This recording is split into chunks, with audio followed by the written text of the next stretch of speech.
3 अध्यादेशों पर किसानों का आंदोलन हरियाणा में भले ही थोड़े समय के लिए थम गया हो, लेकिन राजनीतिक पार्टियों के नेता आज भी मंडियों में जाकर किसानों से उन मुद्दों पर बात कर रहे हैं जिन पर किसानों को समस्याएं आ रही हैं।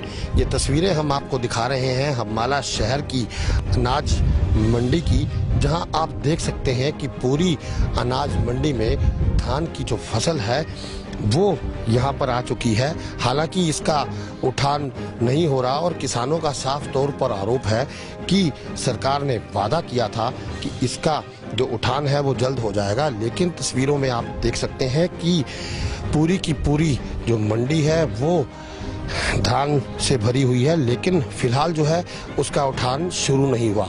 मेरे इस ओर मैं दिखाना चाहूँगा कि हरियाणा डेमोक्रेटिक फ्रंट की नेत्री चित्रा सरवारा वो आज यहाँ पर पहुंची हैं, किसानों से बातचीत कर रही हैं और किसानों से उनकी समस्याओं को सुन रही हैं। बहरहाल ये जो किसान हैं वो उनको घेरे खड़े हैं और उन्हें अपनी समस्याओं से अवगत करवा रहे हैं। हम चलेंगे चित्रा सरवारा के पास और उनसे भी बातचीत करेंगे कि आखिर क्या कुछ जो जानकारी है वो किसानों ने दी है, किस तरीके से किसानों ने उन्हें अपनी बात बताई है और क्या कुछ किसानों का कहना है।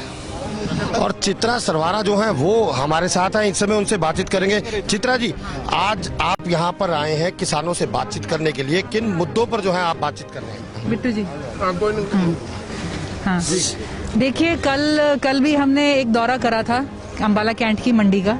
आज सिटी में हम मंडी में देखने आए हैं कि धान की फसल यहाँ पे 10 दिनों से पड़ी हुई है और हालात क्या हैं, क्या मुश्किलें आ रही हैं, क्योंकि सरकार ने बड़े उससे कह दिया कि हमने खरीद खोल दी है, लेकिन सच ये है कि कहीं पे कोई भी उठान किसी तरह का नहीं हुआ है।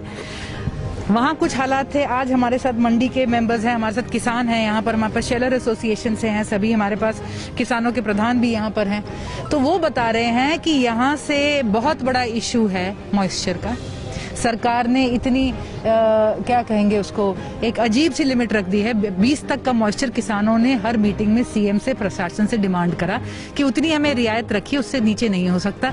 सरकार ने 17 की लिमिट लिखी है, लेकिन अगर 14 तक, जैसे कि अभी मुझे बताया जा रहा था, 14 पे मॉइस्चर पहुंचे तो वो इसलिए ये कह के नहीं खरीदते कि चावल टूट जाएगा। 20 तक 18 से ऊपर हो जाए तो फिर ये कह के नहीं खरीदते कि इसमें मॉइस्चर ज्यादा है। किसान दोनों तरफ से पिस रहा है। शेलर खरीदेगा कि आड़ती खरीदेगा, आड़ती के थ्रू शेलर खरीदेगा। कुछ सिस्टम पहले से बहुत बढ़िया चल रहे थे, सरकार अब उसमें भी अड़चने डाल रही है। उनको क्लैरिटी नहीं मिल रही। जो किसान 200-200 क्विंटल की पैदावार कर रहा है, उन्होंने हमें कल मैसेजेस दिखाया जिसपे लिखा हुआ है कि 1 क्विंटल लेकर मंडी में बेचने आ जाओ। ये मजाक है, इतने में तो उसका जो है डीजल का ही खर्चा इससे ज्यादा हो जाएगा। आप किसानों को कहा गया था कि जब खरीद शुरू होगी तो सच्चाई सामने आ जाएगी। तो सच्चाई तो प्रत्यक्ष को प्रमाण की जरूरत नहीं है। आप किसी मंडी में जाएं, जो किसान ने धरती का सीना फाड़ के ये सोना पैदा किया है, सड़कों पे रुल रहा है हर जगह।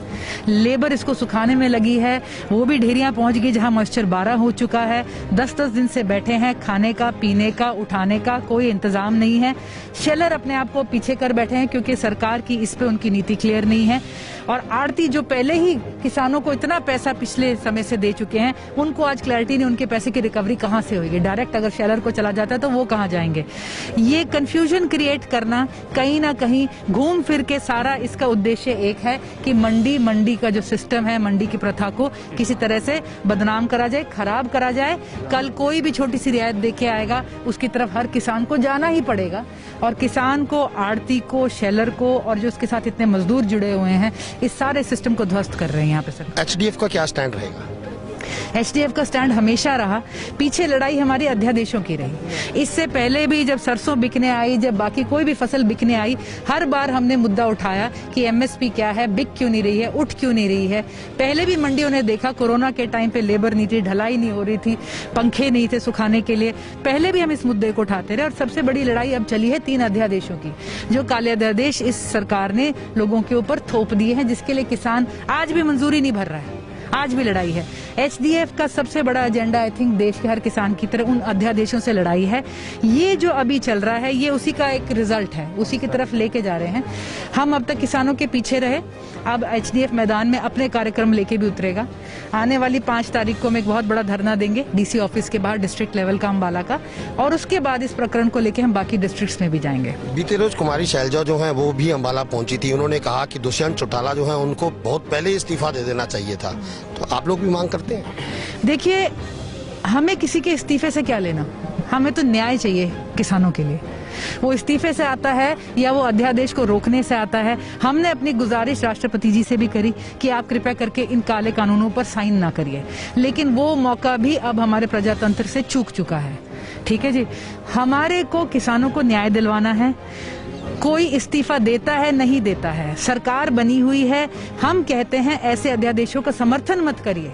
सरकार में लोगों ने बिठाया, हम लोगों के मत को अपने उसको सलाम करते हैं, लेकिन लोगों के मत की आगे बात करें, ध्वनि मत में उनके मत, उनके हकों का खून ना करें। और आज भाजपा के जितने भी सहयोगी दल थे जहां बैठे हैं, उन्होंने जब तक सत्ता का वो रहा उन्होंने उसे सुख भोगे हैं।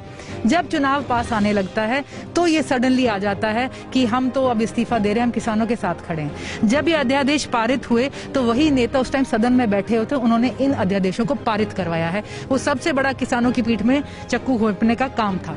तो कौन इस्तीफा देता है ये अलग लड़ाई है, ये छोटी लड़ाई है। हमारी लड़ाई किसानों की है। ये अध्यादेश सरकार वापस ले, इसमें संशोधन करे और इसकी सारी कमियां करे। और आज जो अभी इमरजेंसी में जरूरत है, किसानों की फसल उठाई जाए, उनको सहूलियत दी जाए, और जो सिस्टम किसानों को मंजूर है, जो पहले के सिस्टम मंजूर है, उसको चलने दिया जाए।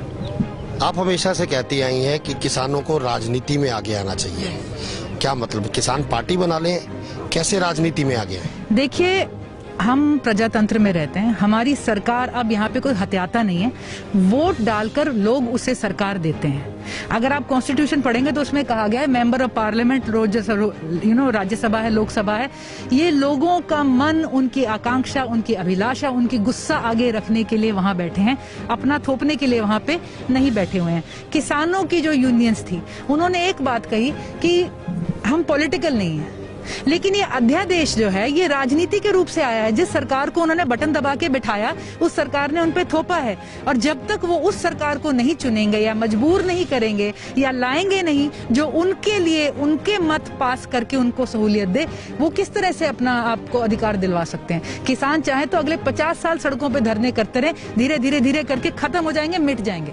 पीटीआई टीचर्स 3-3, 4-4 महीने से बेचारी सड़कों के ऊपर बैठी हुई हैं, एक-एक तंबू लगा के, किसी ने उनकी गुहार नहीं सुनी है। किसान को अगर अपनी बात मनवानी है तो उसका एकमात्र हमारे प्रजातंत्र में तरीका है, और वो है वोट। तो जब मैं कहती हूँ कि राजनीतिक उन्हें होना पड़ेगा, उन्हें पॉलिटिकल पार्टी से एंगेज करना पड़ेगा, अपने मैनिफेस्टो में उनके मैनिफेस्टो अपने हिसाब से बनवाने पड़ेंगे। लागू ना करें तो उसको, उनके ऊपर इस बात का खामियाजा उन्हें भुगतने पे मजबूर करना पड़ेगा। तो ये थी हमारे साथ चित्रा सरवारा, जो बता रही थी कि किसानों को अब कहीं ना कहीं जो है वो सामने आना पड़ेगा और जो पॉलिटिकल पार्टीज हैं उनको मजबूर करना पड़ेगा कि वो अपने एजेंडे में किसानों के हित की बात करें, ताकि किसानों के साथ भविष्य में अगली सरकारों में इस तरह की बातें सामने ना आए। आप जुड़े रहिए हमारे साथ, हमारे Facebook page Ambala breaking news पर, हमें यूट्यूब पर भी सब्सक्राइब कीजिए और अपने मोबाइल के प्ले स्टोर से हमारी app Ambala breaking news download करें।